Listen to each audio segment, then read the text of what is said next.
بسم اللہ والصلاۃ والسلام علی رسول اللہ۔ ایک سوال ہمارے پاس ہے کہ امیر المومنین خلیفہ دوم حضرت سیدنا عمر بن خطاب فاروق اعظم رضی اللہ تعالیٰ عنہ کیا مولا علی المرتضیٰ رضی اللہ تعالیٰ عنہ کے داماد تھے؟ اور کیا آپ کا نکاح حضرت سیدہ ام کلثوم رضی اللہ تعالیٰ عنہ جو حضرت سیدہ خاتون جنت فاطمہ زہرا رضی اللہ تعالیٰ عنہ کی بیٹی ان کے ساتھ ہوا تھا؟ تو اس حوالے سے اہل سنت کا کیا نظریہ ہے؟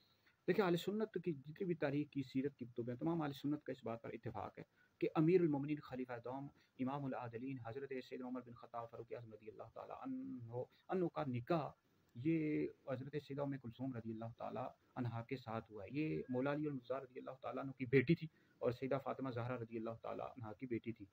تو بالکل نکاح ہوا ہے، جتنی بھی اہل سنت کی آپ کتابیں پڑھ لیں ان سب میں موجود ہے۔ اور یہ 17 ہجری میں نکاح ہوا تھا اور 40,000 درہم آپ نے حق مہر کے طور پر دیے تھے۔ اور اس طرح آپ تاریخ طبری پڑھ لیں، جلد نمبر 3 پڑھ لیں، طبقات ابن سعد پڑھ لیں، اسی طرح پیر میر علی شاہ صاحب رحمۃ اللہ علیہ کی جو کتاب ہے تحقیق الحق فی کلمۃ الحق، اس میں بھی موجود ہے کہ امیر المومنین حضرت سیدنا عمر بن خطاب فاروق اعظم رضی اللہ تعالیٰ عنہ کا نکاح ہوا ہے ام کلثوم رضی اللہ تعالیٰ عنہا کے ساتھ، اور ان سے ایک بیٹا بھی پیدا ہوا، ان کا نام تھا زید۔ تو باقی کتابوں میں یہ لکھا ہوا ہے کہ ان سے ایک بیٹا پیدا ہوا زید اور ایک بیٹی پیدا ہوئی رقیہ۔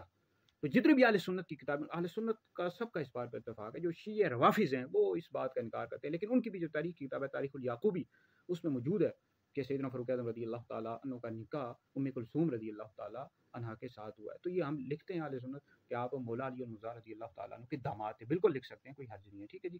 آپ نبی کریم علیہ الصلوۃ والسلام کے سسر بھی تھے کہ آپ کی جو بیٹی تھی ام المومنین حضرت سیدہ حفصہ رضی اللہ تعالیٰ عنہا یہ نبی کریم علیہ السلام کی زوجہ تھی، تو آپ حضور علیہ السلام کے سسر بھی تھے۔ پھر آپ کا جو نکاح ہوا ہے یعنی سیدنا فاروق اعظم رضی اللہ تعالیٰ عنہ کا، یہ حضرت سیدہ ام کلثوم رضی اللہ تعالیٰ عنہ کے ساتھ ہوا ہے۔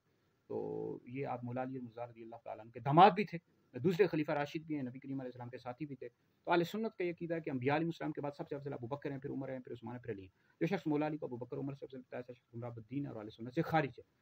تو آپ کی جو قبر ہے روضہ رسول میں، اللہ تعالیٰ آپ کی سب کی ہماری مغفرت کرے۔